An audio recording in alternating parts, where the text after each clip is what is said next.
हामीले चाहिँ केक काटेर नयाँ वर्षको उद्घाटन भएको छ। Happy new year, happy new year, happy new year, happy.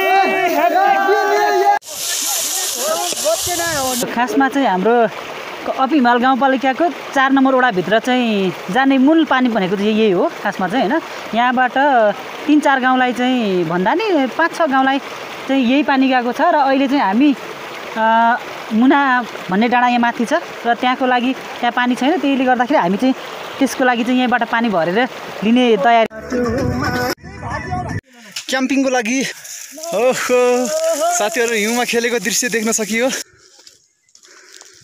यो टुर चाहिँ हाम्रो चाहिँ धेरै पहिला हुनुपर्ने हो, खासमा चाहिँ ढिलो नै भयो। तैपनि अब खास गरी चाहिँ नयाँ वर्ष 2082 को उपलक्ष्यमा चाहिँ हामी एकै ठाउँमा चाहिँ कलेक्सन भएर चाहिँ सबै साथीहरु एकै ठाउँमा भेट भएर एकै ठाउँमा रमाएर मजाले हुन्छ नि एउटा खानपिनदेखि लिएर विभिन्न छलफलहरु गर्न पाउँदाखेरि हाम्रो यो आजको अवसर चाहिँ एकदमै ऐतिहासिक अवसर हो।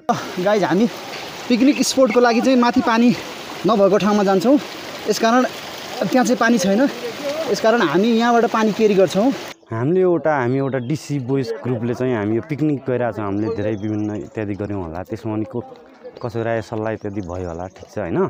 तर हाम्रो भने चाहिँ एउटा यो आउँदै गरेको यो आज आइसक्यो 82 साल, त्यसको सबैलाई एउटा सम्मेलन पनि भयो। डिसी ग्रुपको सबै एउटा हाम्रो एउटा सबै सम्मेलन पनि भयो हैन, एउटा भेटघाट सबै बाहिर। अब हाम्रो दाजुभाइहरू कहीँ बाहिर हुनुहुन्छ होला, तिनीहरूलाई पनि एउटा ठिक छ हामी एउटा यो ग्रुप एउटा हाम्रो एउटा उद्देश्य एउटा हाम्रो हो भन्ने हिसाबले चाहिँ हामी यो टुर र त्यसपछि अब हामी त्यहीँ गएर अब के हुन्छ, अब त्यहाँ हामी गन्तव्यमा पुग्नेछौँ। त्यसपछि हाम्रो त्यहाँ पुगेर एउटै बसेर खाएर पिएर मात्रै होइन, तर के उद्देश्य के छ हाम्रो भन्ने त्यसै त्यहाँ हामी छलफल गर्छौँ। आज टुर रमाइलो छ तर पनि थकाइ छ, थकाइ लागि नि रमाइलो छ। आज चाहिँ अब डिसी बोइजको कस्तो रमाइलो थियो।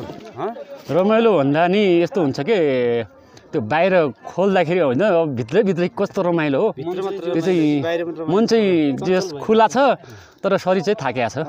सर्वप्रथम त म सम्पूर्णमा नयाँ वर्ष 2082 को हार्दिक शुभकामना व्यक्त गर्दछु।